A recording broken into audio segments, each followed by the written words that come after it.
Hello friends, I am Dr. P.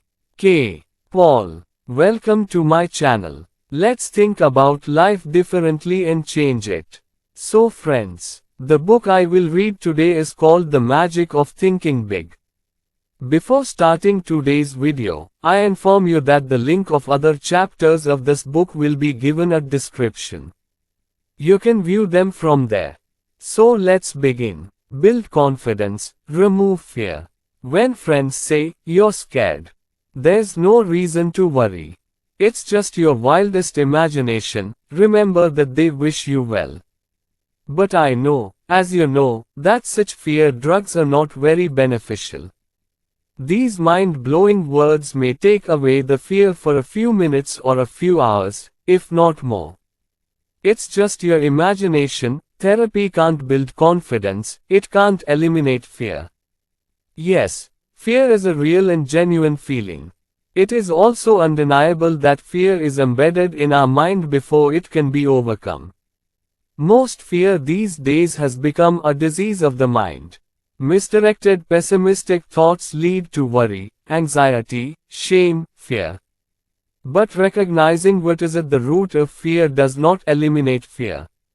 When the doctor discovers that there is an infection somewhere in your body, he will not stop the treatment there, he will apply the right medicine to eliminate the infection.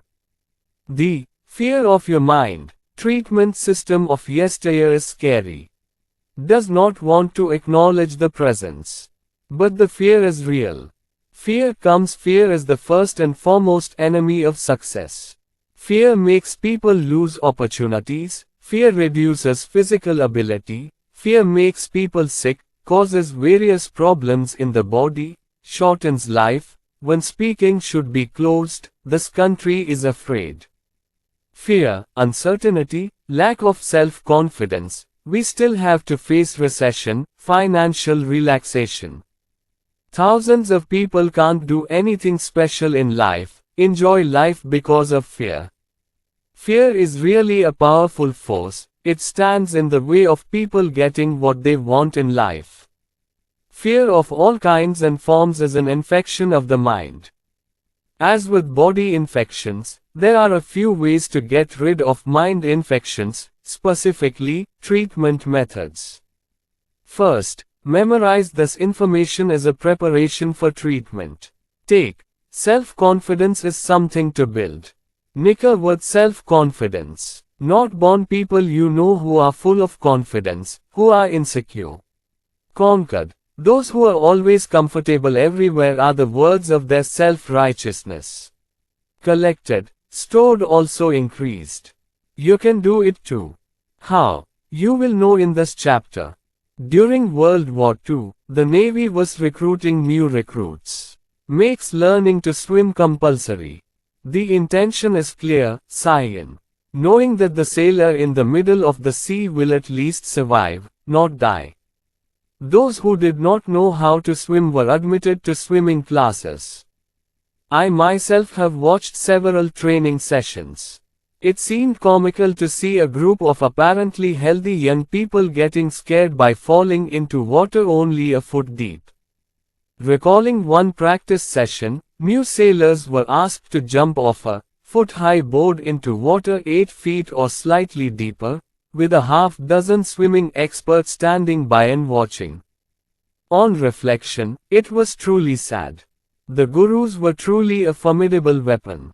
But to overcome the fear in their minds, it was only necessary to jump into the water once. In several cases I saw the youth being pushed off the board with a sudden push. Conclusion. Conquering fear. This incident, well known to naval personnel, proves one thing: work can overcome fear. But uncertainty, delay increases fear. Write down the rules of success right away. Proactivity, action overcomes fear. Action really removes fear. Several months ago, a concerned executive approached me. He plays an important role as a buyer for a large retail marketing company. The gentleman said worriedly, "The job will probably be out of the hands of the artist. It seems that there is not much time left. Why? I asked. So it seems. Compared to last year in my department this year, sales declined by 7%. Meanwhile, whole store sales are down 6%, so it's sad. Recently, I have been warned several times by the merchandise manager that I have made some wrong decisions and have not been able to contribute to the development of the company. Never felt like this before, he said, seeing clearly that control had slipped. My other fellow buyers knew I was losing. A few days ago, one of the top sellers told me to give him some of my work. It seems like I'm drowning and a group of spectators are standing by and watching me sink. The gentleman talked more about his fears and finally I stopped him and said, "What are you doing about it? What are you going to do to deal with it?" "Actually," he replied, "I have nothing to do. I hope everything will be fine." Hearing this, I said, "Do you really think that everything will be fine if you do that?" After a while, without waiting for an answer, I asked him, "Do you want something to turn hope into reality?" "Sure. Tell me," he said. "There are two options that suit your case. First, start trying to increase sales this afternoon. Admit there's a reason behind your declining B. Find it. Maybe up. In order to increase the sales again, the previous product should be sold with a discount and then the new product should be placed. You can display the products in a new way. Maybe you need to make your sellers more incentivized. I can't say exactly what will increase your sales, but there is a way. So it would be wise to talk to your merchandise manager. Maybe he is really thinking of firing you. If you discuss the problems with him, seek his advice, then surely he will give you a chance to make amends. If officials think you can find a solution, don't want to take on the expense or hassle of removing you." I added, "Then tell your fellow sellers to be proactive. Don't act like a loser. Let everyone around you know that you're not lost yet." Courage returned to his eyes. He asked, "You said there are two ways. What is the second way?" "Secondly, you can tell your insurance policy, tell 2 or 3 close friends in your business that you are looking for a job at a better store than the one here. I don't think you'll have to fear losing your job even after making adjustments to increase sales. Still, it's good to have a couple of backups on hand. Remember that finding another job while employed is 10 times easier than finding a job while unemployed. The gentleman called me 2 days ago. After talking to you, I started trying hard. Made several changes, but the main and real change was in my sell people. Earlier I used to call sell-straighter meetings once a week. Now I call one person every morning to discuss. Everyone has become enthusiastic. It seems seeing me, they also got inspiration, as if they were waiting for me to wake up. Everything is going well now. My sales last week were not only higher than last year, but also higher than the average sales for the entire store. Oh yes, one more thing," he said, "there is another piece of good news. I found 2 jobs after talking to you. But things are going well here, so I let them go. When faced with a difficult problem, there is no way out of it until one becomes active. Hope is the beginning of everything, but if you act with hope, you will be victorious. Use this method of activation. After that, whenever you feel fear, small fear, big fear, whatever, keep yourself steady. Then find the answer to this question: what can I do to eliminate fear? Dispel fear completely. Then do the appropriate thing. Below is a list of fears and some proactive solutions. Different types of fear. 1. Feeling embarrassed and ashamed of one's appearance. Work. Improve your appearance, cut your hair, polish your shoes, wear cleanly ironed clothes. In short, make yourself shine smart. It does not require a new dress. 2. Fear of missing out on an important customer. Try to serve more, work harder. If for some reason the customer loses trust in you, fix it. 3. Fear of failing the exam. Study without worry. Take advantage of the time. 4. Fear of things beyond your control. Focus on something else, gardening. Play with children. Go see a movie. 5. Fear of being physically harmed by something beyond your control, such as a cyclone, losing control of a plane. Try to remove the fear of others, pray. 6. Fear of what others will think and say. Be sure that your own work is correct. Then the work must be done. Criticism is heard in any important work. 7. Fear of investing or building a house. Analyze all the issues. Determine with firm certainty. Don't back down once diagnosed. 8. Fear of people. Judge correctly. Remember, others are human just like you. Do these two things to overcome fear and regain confidence. 1. Completely isolate fear. Separate. Find out why you are afraid. 2. Now get active. There are solutions to all kinds of fears in some form of work. And remember, ambivalence makes fear bigger and scarier. So act fast, take firm decisions. Most of the time lack of confidence is rooted in inability to manage memory. Your brain is like a bank. Every day, thousands of thoughts accumulate in the bank of the mind. These thoughts grow and become your memories. When thinking or facing a problem, you ask your mind bank, "What do I know about this?" Instantly your mind bank responds, revealing bits and pieces of memories you've stored of earlier situations. So memory is the main supplier of raw material logistics for the new thoughts that arise from you. This bank teller sir in your mind is very trustworthy. Never cheat whenever you order, Mr. Cashier. I'd like to pull some of the information I gathered last time to prove myself inferior to everyone else. He'll immediately say, "Sir, remember trying to do that twice before and failing."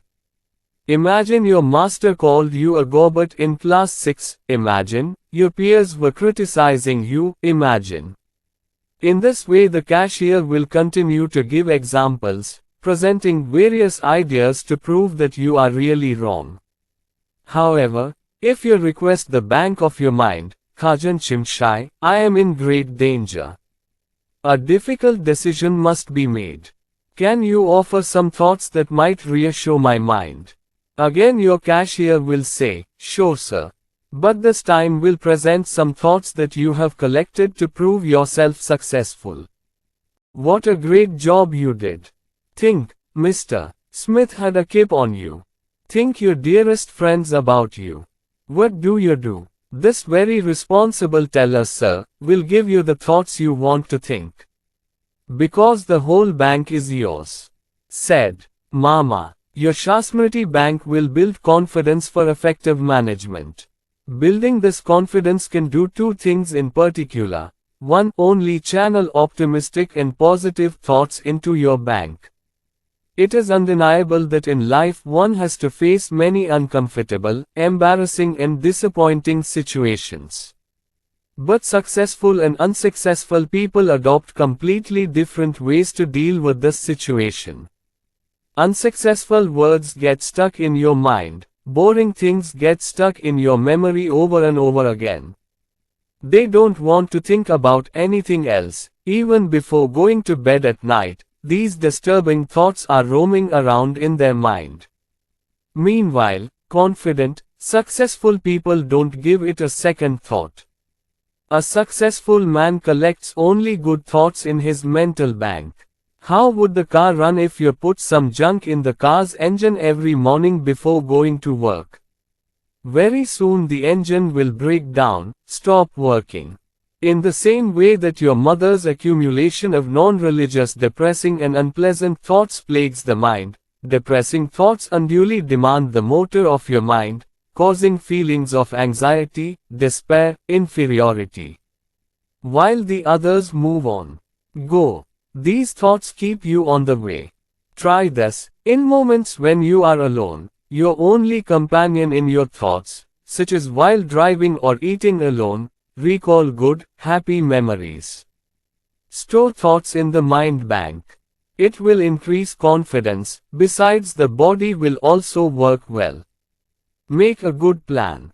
Just before going to bed, think carefully. Thank God for what you have. Think how much you have. Your spouse, children, friends, health. Think of the good things you did today. Think about your small accomplishments. Enjoy the joy of being alive. Think about the reasons for this joy. 2. Choose good constructive thoughts from Mind Bank. Several years ago I was closely associated with a psychological organization in Chicago. They were looking for solutions to various problems. But most of the cases were marriage and mind match issues. One afternoon there was a discussion with the head of the organization about his profession and his approach to helping people with adjustment problems. He said something, just doing one thing solves all their problems, we don't need any help. Whoa, I asked curiously. A very simple task. Destructive thinking is the monster of the mind. Eradicate them before they happen. Most of the people I want to help, he said, have built a museum of terror and fear deep inside their minds. For example, many marriage problems are associated with the honeymoon monster. That is, the honeymoon did not happen to one or both partners, but instead of erasing those unpleasant memories from their minds, they discuss or think about them 1,000 times. In the end, those thoughts stand in the way of a monster in the form of a monster came to me. Iman, put, usually my clients don't understand what the problem is. My job is to find the source of the problem, to show them that the problem is trivial. People can demonize any uncomfortable situation, says my psychologist friend, failures at work, rejections in love, bad investments, despair at the behavior of teenage children. I help release these well-known demonic thoughts. It is clear that repeated destructive thoughts become monsters, which shatter self-confidence, leading to serious mental problems. In a recent article in Cosmopolitan magazine, The Drive Towards Self-Destruction, Alice Mulcahy reports that more than 30,000 Americans commit suicide each year, and another 100,000 attempt suicide. There is also painful evidence that millions of men are slowly degrading themselves in their wives. There are those who, instead of physical suicide, are constantly finding ways to humiliate, punish and, in general, kill themselves in order to end themselves spiritually rather than physically. Going. The aforementioned psychiatrist friend told me how he saved one of his patients from mind and body manipulation. He said, "This patient is in her 30s, she is a mother of 2 children. In general terms, this woman was suffering from severe depression, that is, embarrassment. She felt that all her past life experiences were painful. Her school life, marriage, birth, residence, everything. It became a cause of despair for him. He felt that he would never be happy in his life. As the memories of the past affect the present days, he saw only despair and darkness. When I showed the woman a picture and asked what it meant, she said, 'It looks like there's going to be a storm tonight.'" His words were the most depressing interpretation of the film. The sun was slightly visible in the sunset picture. It was accompanied by a rocky beach. The sunrise or sunset of this well-drawn picture can be interpreted in any way. The psychologist said that the person who interprets the picture will be a reflection of his character. Most people in the picture see the sunrise. But the mind-dead Vishnu people almost always see the sunset in it. Although I am a psychologist, it is not possible for me to completely erase people's accumulated memories. But with the help of the patient, I can relive the past. I can explain it a little differently. I followed this simple approach in the case of that woman also. I'm okay from the past life. Helping to cherish happy memories instead of depressing ones. After 6 months, her condition improved. Since then I have given him a special beard. Find 3 reasons for happiness and write them down every day. We discuss that list every Thursday in our interviews. This treatment continued for 3 months. Satisfactory improvement seen. Now that woman has adjusted herself nicely to the situation of life. Now he is optimistic, always smiling. The day the lady stopped the pessimistic ruminations in her mind's bank, she recovered completely. No matter the problem of the mind is small or big, there is only one way to solve that problem. One should start thinking constructively instead of looking for depression and despair in the bank of the mind. Do not indulge the demons of the mind.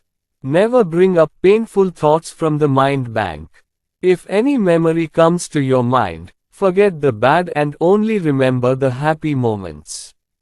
Remove evil from mother. However, if you find that worry is coming to your mind, stop worrying. Let me say another very important, encouraging thing. Your mind doesn't want anything you think of depressing words. If one cooperates, the unpleasant memories will be washed away. The cashier in the bank of your mind will gradually cancel those painful memories.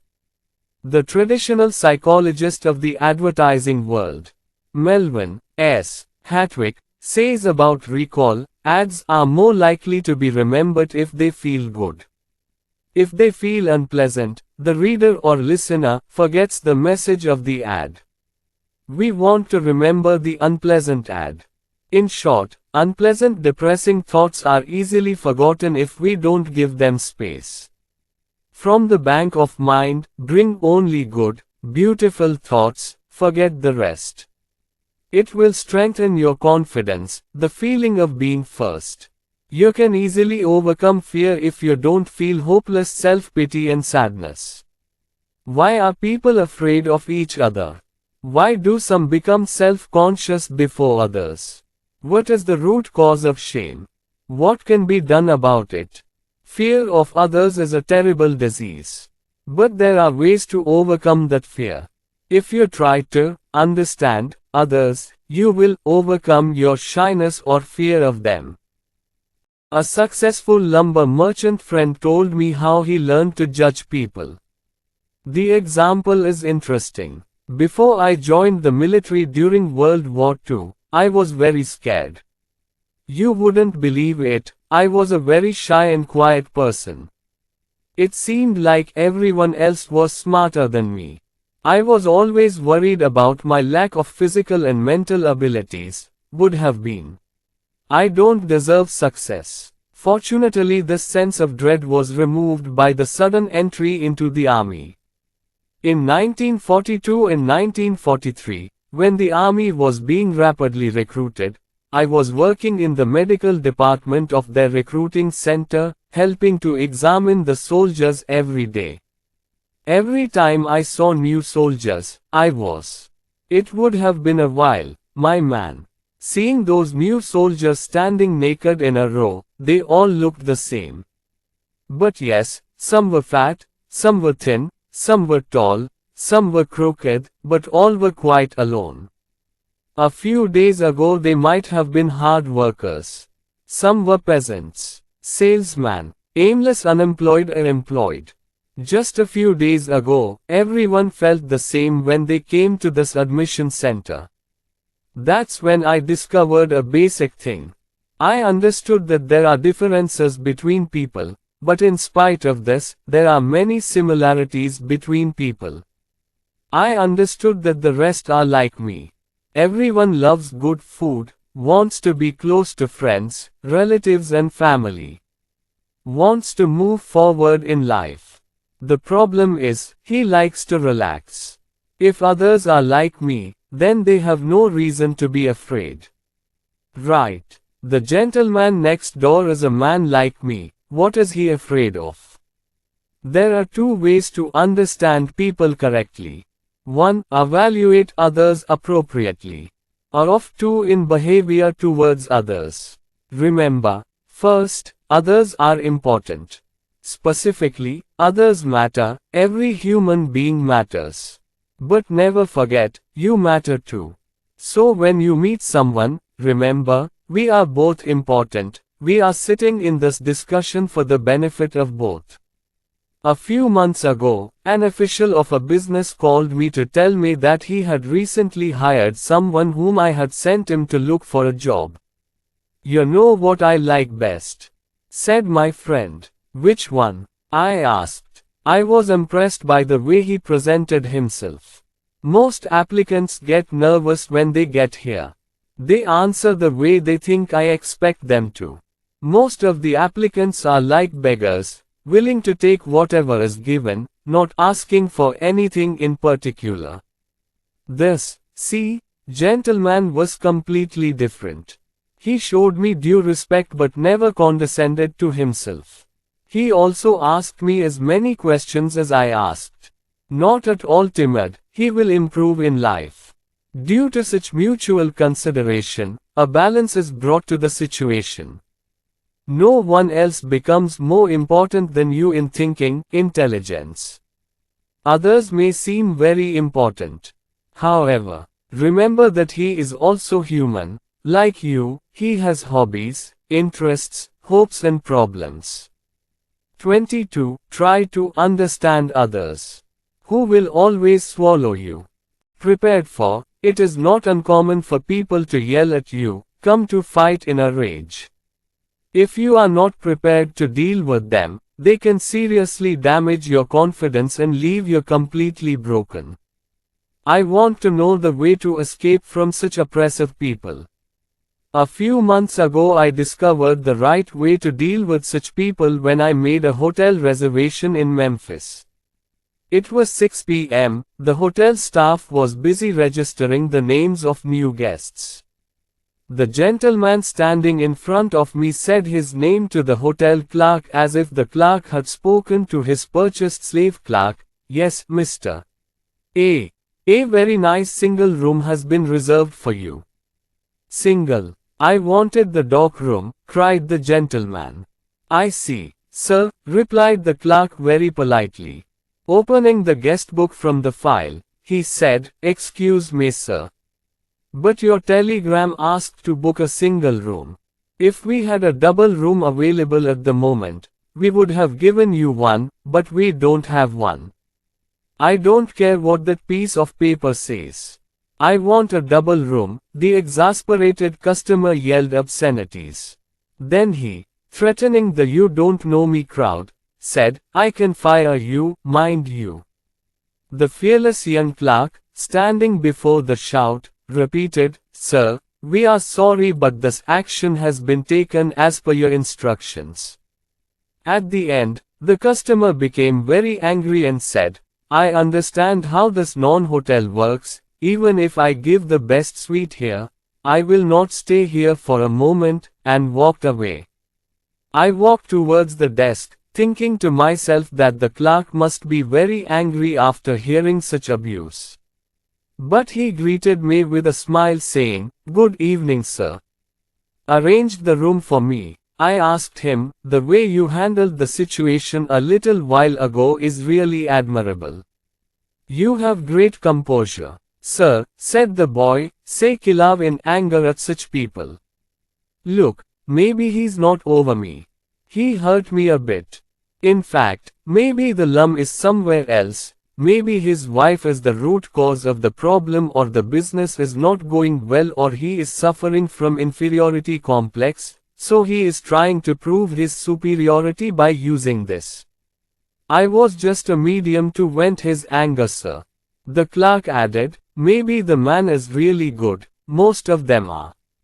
As I walked up the stairs I repeated the words to myself, maybe the man is good, most of them are. Then remember these two things: if someone misbehaves with you, don't get angry. In such a situation, The only thing you can do is let the other person talk, then forget the whole thing. Many years ago, I was very disappointed in an incident while looking at the students' examination papers. One of these students had shown very good results in the classroom and in the previous tests, but I saw him deteriorate significantly in the tests. The boy is brilliant, expected to be the first in the class. But he got the lowest marks in this exam. Or, as per my rules, I asked the boy to meet me immediately through the secretary. After a while Paul W. arrives. He seemed to be very relieved. I asked him to sit down, then asked, "What's the matter, Paul? I didn't expect that from you." Paul lowered his eyes as if arguing with himself for a moment. He replied, "Sir, the day you caught me cheating, I broke down. I can't concentrate on anything. I tried cheating for the first time in university. I want my grade A, so I have stepped on this path without hope. I know you will probably appeal my dismissal. According to university rules, a copycat is dismissed forever." Paul now began to talk about his family's bad reputation, about the ruin of his life. At last I said, "Wait, let me be clear, I did not copy you. Before you entered the room and uttered these words, I did not. I didn't know this was the case. But I was really disappointed to hear the words. I also said, well Paul, what do you want to learn from this university?" Calming down a little, Paul said after a moment of silence, "Sir, I want to live well, but it seems I can't." "We all have different learning paths," I said. "I hope you learned from this experience what success really means. When you were faking, your conscience cursed you. Your self-deprecation crushed your confidence. It crushed you." Paul, the right or wrong path is usually determined on the basis of morality or religion. Remember, I am not giving you knowledge. I am not trying to tell you what's right and what's wrong. But in real life, if you act against your conscience, you are bound to suffer from a sense of injustice, and this sense of injustice will affect all your thoughts. As your mind keeps asking, "I won't get caught, will I?" So you may simply not be able to think. "Paul," I added, "you went the wrong way for the best outcome." There are many situations in life when we want to prove ourselves to be the best, acting against our conscience. Like sometimes you trick a customer into selling something. You will agree, maybe it will be successful. But the problem is, you will look at the customer again. Can't thinking to yourself that I've caught him cheating. You can't focus on the job, reducing the negative impact on your presentation the fourth time or so won't make the sale. That is, one wrong step of yours, stinging your conscience will block your income path in the future. I told Paul with great dismay how to be professional in illicit, romantic affairs. Businessmen also lose direction due to fear. He always thinks, my wife is John. Can't you? In this, he is self-absorbed everywhere in the workplace and family life. Losers, he cannot function properly. I reminded Paul that the main reason many criminals get caught is their guilt and self-awareness. The guilt they leave, blue, makes them suspicious. We all want to walk on the right path, think well and do righteous deeds. Contradicting this tendency makes us aware of the sting of conscience. We lose our sense of self through guilt. Don't do things that keep you thinking, I am going to get caught. Does everyone know? No matter how good the result is, if the best result destroys your confidence. I am glad Paul understood. He realized the value of walking in the right direction. Ask him to sit for the exam again. But will I be barred? In response to the question, I said, I am well aware of the BICA rules for counterfeiting. But the thing is, those are living things. Most of the professors will have to leave this university if all of them who ever faked are to be fired. And if even those who have ever thought of faking for a moment in their lives were expelled, the whole college might be empty. So forget the whole thing, but you have a job to do. Sure, said Paul happily. I grabbed my personal copy of the book, 50 Years with the Golden Rule, from my bookshelf and gave it to Paul. Read the book, Paul, read it and give it back. J.C. Penney tells how he became one of the richest people in America by following the rules. If you follow the right path, the conscience is satisfied, the mind is clear. As a result, confidence builds. A deliberate mistake has two negative consequences. 1. We suffer from guilt which affects our confidence. 2. Gradually others also know about it, they also lose faith in us.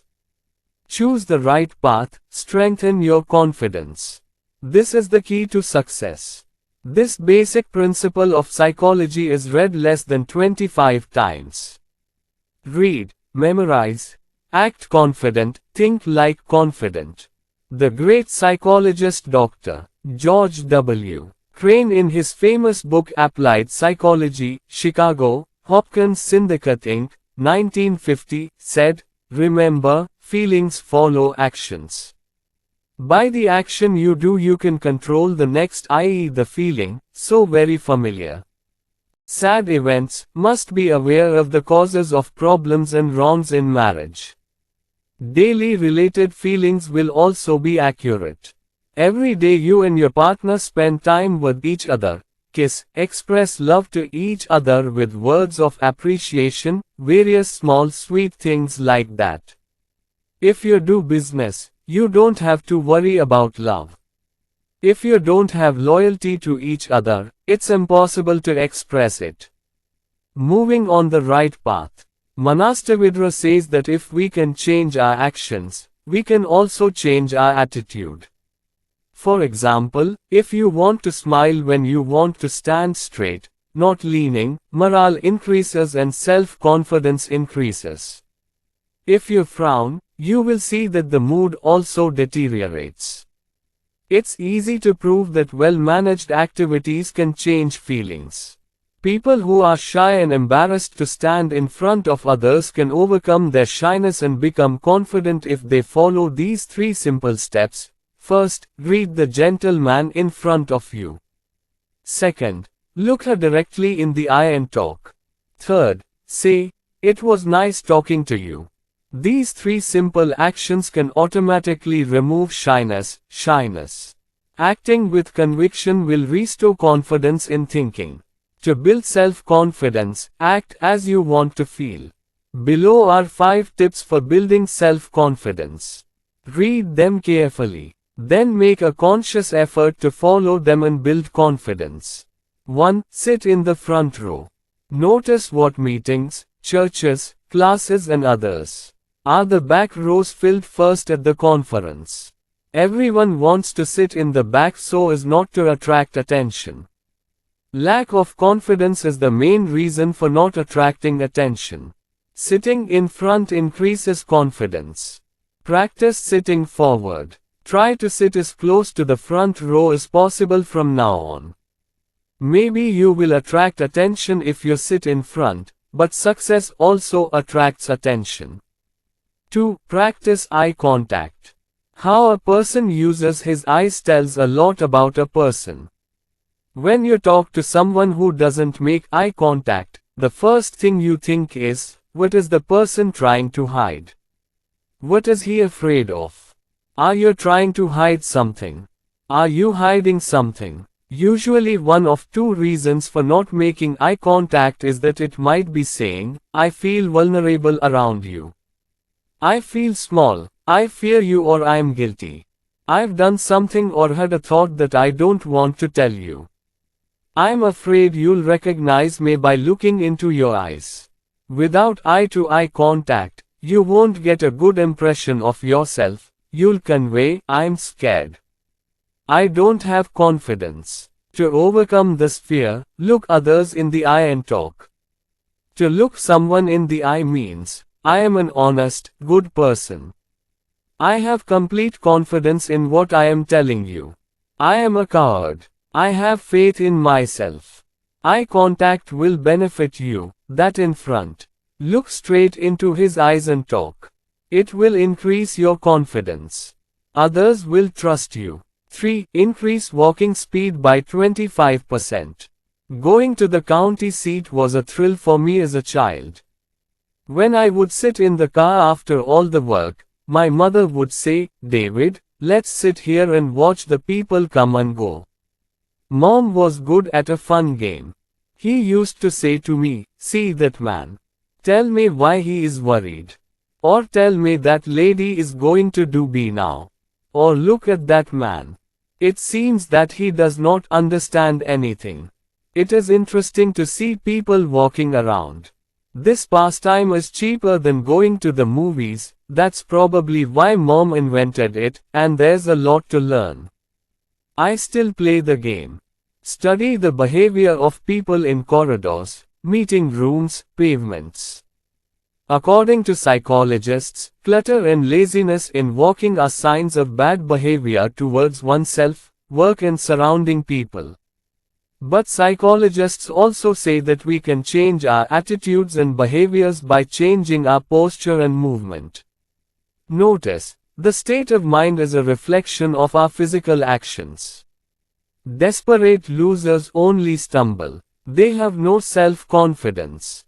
The walk of ordinary people is also very ordinary. Their walking speed is also normal. Their body language says, I lack self-esteem. There are also other types of people. They are overconfident. They walk faster than normal. You will find a strange vitality in their steps. Their walk seems to say, I have to reach a place, I have to do urgent work, and not only that, I will be successful in the work that I will do after 15 minutes. Try walking 25% faster to build confidence. Keep your head up, keep your shoulders straight and walk a little faster, you will feel a strange confidence. 4. Participate in the conversation. Working with various groups, I have come in contact with many people who, despite their extraordinary intelligence and abilities, cannot participate in discussions. It's not that they don't want to talk to others. Due to lack of self-confidence among them, they cannot mix with everyone. The mute participant in the session thinks to himself, my opinion may be completely meaningless. It is better to remain silent than to say something and reveal my own stupidity. Besides, others may know more than I do. I don't want to prove my ignorance in front of everyone. Every time this mute person fails to speak, he feels more incomplete, more inferior. Sometimes trying unsuccessfully to convince himself, even though he knows he never will, to participate next time. This is very important, as each time this mute participant fails to participate in the conversation, the lack of confidence makes him more fearful. Makes he loses confidence in himself. The more discussions you take, the more confident you become, the easier it will be to take part next time. Speak up, it's a confidence-boosting vitamin. Put this confidence-building method to work.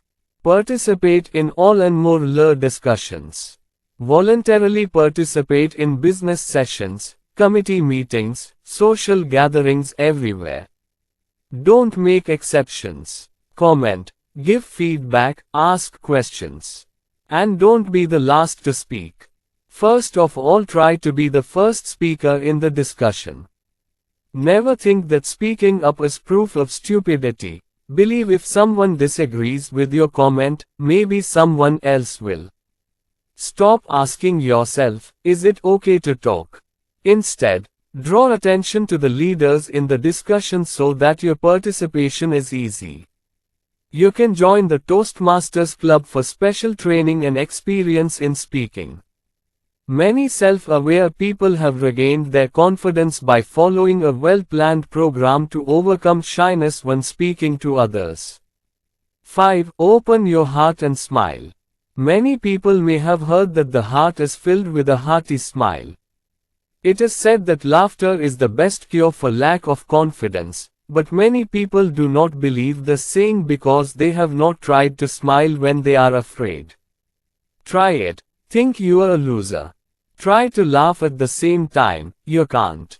If you open your heart and smile, you will regain confidence. Will get lively. Laughter dispels fear, dispels worry, arrests despair. A cheeky smile heals many things apart from removing anxiety. A genuine smile instantly washes away depression. If you can smile genuinely at people who are in a lot of trouble, you can't be angry anymore. An incident a few days ago is proof of this. Waiting for the traffic light to change at the intersection, suddenly smoke. The driver of the car behind me took his foot off the brake and hit my car. In the mirror I saw the gentleman getting out of the car. I also came down. I am ready for the war of words, forgetting all the principles. I won't deny, I was very angry with the gentleman. But, fortunately, before anything like that happened, the gentleman came forward and smiled a little and said very politely, "I really didn't want to do that, I was overwhelmed by that smile, that behavior." I said, "Okay. That's what happens." In an instant my enemy became a friend. Open your heart and laugh, you will see how beautiful the world is. But you have to laugh heartily. A little smile is no guarantee. Acorn laugh. I can guarantee just such a smile. I've heard many times, I agree, but I can't smile when I'm scared or angry. Surely you can't, no one can. So you have to convince yourself, I will laugh. Then smile. Discover, develop the power of laughter. Put these 5 approaches to work. 1. Fear of work is removed. Fear eliminate, do constructive work. Doing nothing, increases fear, lowers confidence and morale. Inactivity. 2. Stick to collecting only constructive positive thoughts in the mind bank. Don't allow pessimistic, demeaning thoughts to become monsters of the mind. Don't allow yourself to dwell on unpleasant events or situations. 3. Learn to recognize people properly. Remember, people have more similarities than differences. Think right about others, don't worry. He is also a man. Try to understand others. Many people may shout, but it doesn't hurt much. 4. Listen to conscience. It will not arouse toxic feelings of guilt. Doing the right thing is a major part of success. 5. I have confidence, a lot of confidence, should be a reflection of your saying. Follow these small instructions in daily life. A. Sit in the front row. B. Talk with eye contact. C. Increase walking speed by 25%. D. Participate in discussions or conversations. A. Smile heartily.